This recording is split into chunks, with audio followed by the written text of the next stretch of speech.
Carvalhal e no vídeo de hoje nós vamos dar sequência à série em que estamos discutindo sobre o advento do indivíduo. Então já clique em curtir aí para estar ajudando a gente e se não se inscreveu ainda, se inscreva para acompanhar o nosso conteúdo. No vídeo de hoje eu vou falar sobre uma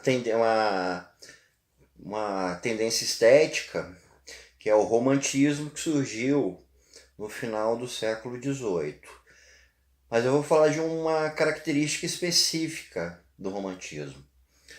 O romantismo é uma tendência estética que envolveu a literatura, envolveu a música, envolveu as artes plásticas, e ela é caracterizada por uma série de fatores, né? Uma característica, por exemplo, do romantismo é o excesso emotivo que começou com Goethe, né, com o Sofrimento do Jovem Werther, e que também foi muito visto na obra de Lord Byron. Outra característica do romantismo foi o nacionalismo, porque foi uma tendência estética que se desenvolveu na época em que os países do Ocidente, da Europa e das Américas estavam construindo as suas identidades nacionais após a Revolução Francesa. Isso a gente vê, por exemplo, em Richard Wagner, compositor alemão, que ele pegou muito do folclore germânico para construir suas obras, ou seja, pegou elementos culturais para reforçar um sentido de identidade nacional. Mas a característica do romantismo que é importante para a nossa análise sobre o advento do indivíduo é a valorização do herói popular, que foi uma das suas principais marcas e que foi um divisor de águas dentro das artes e que gerou muita influência para a percepção de mundo que se construiu a seguir. Quando a gente repara, quando a gente estuda a literatura grega da antiguidade, a gente vai ter a figura dos grandes heróis como os personagens principais, Ulisses, Jasão, Medeia. Então não eram personagens corriqueiros comuns do povão. Eram nobres, eram figuras das classes altas, eram descendentes de deuses. Quando a gente vai observar a literatura medieval, a literatura de cavalaria, nós estamos falando de grandes cavaleiros, de pessoas nobres, repletas de valores. E essa característica ela é muito presente ao longo da literatura e das artes ocidentais, né? A gente pode ver, por exemplo, em Shakespeare, que vários de seus personagens eram figuras nobres. A gente for ver nas artes plásticas, né, nós vamos ter tanto as figuras religiosas, essa ideia da divindade, ou então as figuras da nobreza. Não é? Muitos artistas foram da contramão. Né? A gente pode pegar, por exemplo, Miguel de Cervantes, que em Dom Quixote fez uma paródia dessa literatura de cavalaria, de nobres. Ou então Diego Velázquez, que foi um pintor barroco, em que muitas de suas obras ele coloca figuras populares. Só que esses são casos de exceção. Com o romantismo a gente vai ter uma tendência literária que coloca o herói popular como a figura principal das suas histórias.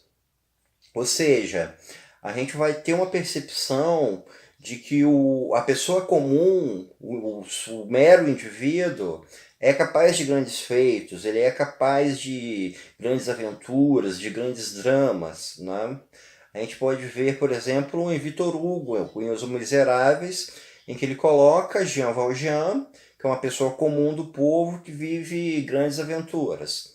Não é? A gente pode ver no Brasil, com José de Alencar, Ele pega a figura indígena e coloca essa figura indígena como heróica, como um personagem capaz de grandes feitos, imbuída de grandes valores. E a gente vai ver essa influência em muitos autores.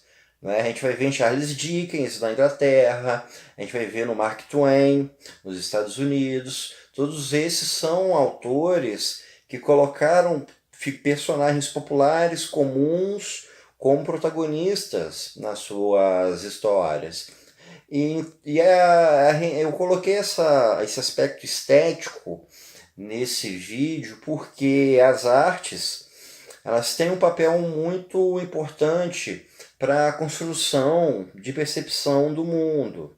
Então, a partir do momento em que a gente tem uma corrente artística importante, relevante, com grandes nomes que influenciam a maneira de pensar, a gente acaba tendo uma visão renovada de mundo e uma visão renovada em que a figura popular se torna importante, se torna também capaz de grandes feitos, ou seja, a gente tem uma espécie de processo de igualdade, né, de não se pensar que apenas as figuras pertencentes às classes altas é que são responsáveis por grandes feitos, é que vão estar realizando os grandes atos, as grandes conquistas, não é?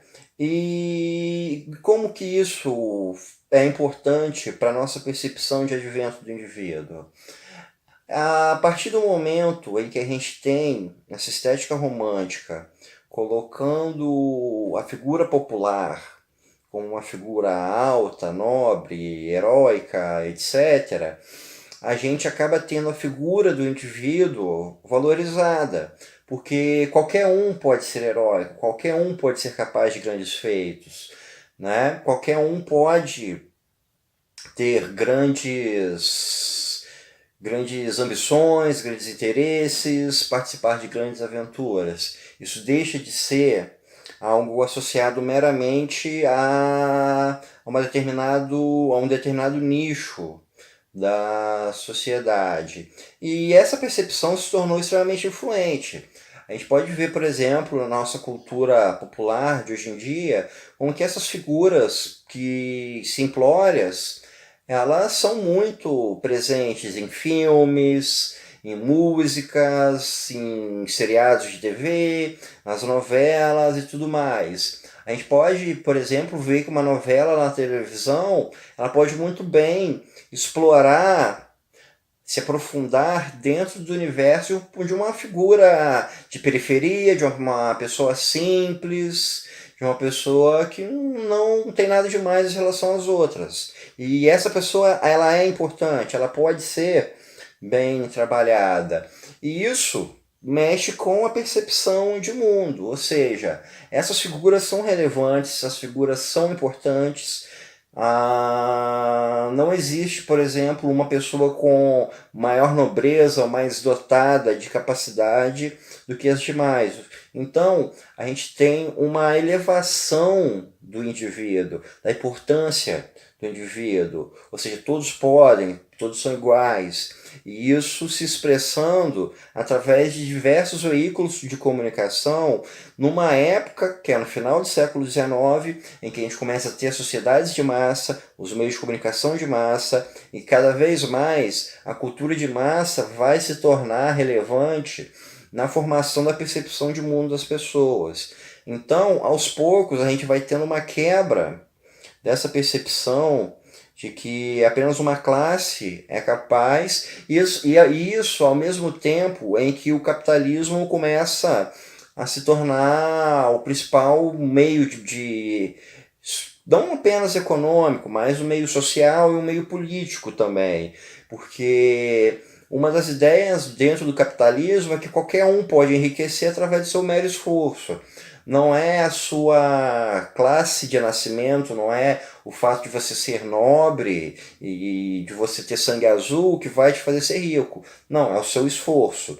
Então, essa abordagem feita pelo romantismo, ela caminha junto com o crescimento do capitalismo dentro da sociedade. Se com isso a gente vai ter essa percepção renovada de indivíduo, essa percepção nova referente a povo, referente a vulgo, em referência à classe baixa, e isso tudo vai mudar a percepção das pessoas e vai trazer também consequências políticas e sociais para o mundo. Então, pessoal, isso é tudo por esse vídeo. Espero que vocês tenham gostado e até o nosso próximo encontro.